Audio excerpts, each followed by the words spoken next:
Literally broke into the neighbor's house and got for higher ground. Me and my children, it was knee deep, but it wasn't waist deep.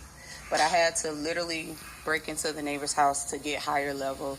And thank God I looked out the window. I don't know what told me to look out the window, but I saw you guys, and you guys came to save us. And we was in their water. I've been sitting in water since 9, and it's like 5 something. So I've been sitting in water with 4 children.